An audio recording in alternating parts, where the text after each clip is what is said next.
There comes a moment in every woman's life when she realizes she is done over-giving, over-explaining, and over-chasing people who never chose her back. For some women, this moment comes quietly. For others, it hits like a storm. But for her, it started on a Tuesday morning when she looked at her phone and realized she hadn't heard from a single person unless she messaged first. And that's when it hit her. I'm carrying relationships that would fall apart the second I stopped trying. She was the planner, the problem solver, the emotional backbone of every friendship, every situationship, every family dynamic.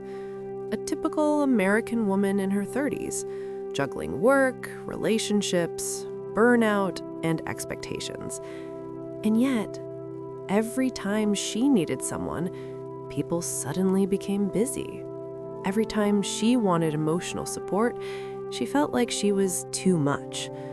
But if she didn't make the first move, texts sat unread, calls went unanswered, friendships faded like they never mattered.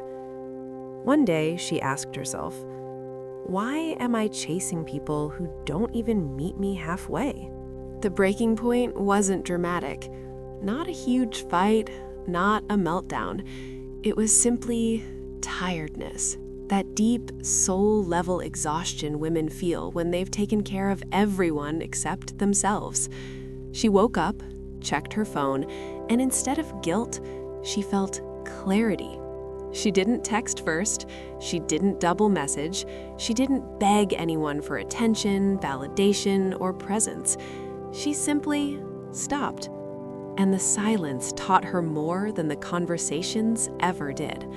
Some people disappeared instantly. Some noticed and only reached out when they needed something. And a few, a rare few, stepped forward because they cared. Here's the part most people don't talk about. When a woman stops chasing, her entire world reorganizes itself. She expected loneliness. What she felt instead was freedom. She started saying no without guilt, protecting her time, turning her phone off, not explaining her worth, not begging for basic respect. And suddenly, the relationships built on convenience fell apart because they were never real to begin with. But the relationships built on mutual respect, those grew stronger.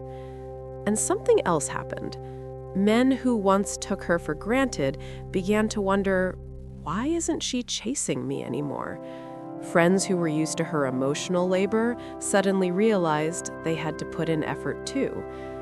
When a woman reclaims her energy, she becomes unreachable to the wrong people and magnetic to the right ones. She started pouring energy back into herself, her peace, her health, her goals, her identity.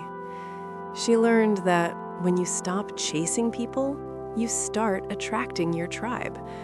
When you stop explaining yourself, you start respecting yourself. When you stop forcing connections, you start finding real ones. And slowly, she became the kind of woman who didn't need to be chosen because she finally chose herself. She wasn't bitter, she wasn't cold.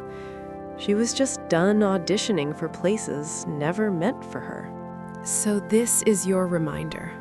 If you feel unheard, stop explaining. If you feel taken for granted, stop giving. If you feel invisible, stop showing up where you're not seen. The moment you stop chasing is the moment everything changes. Not because they change, but because you do.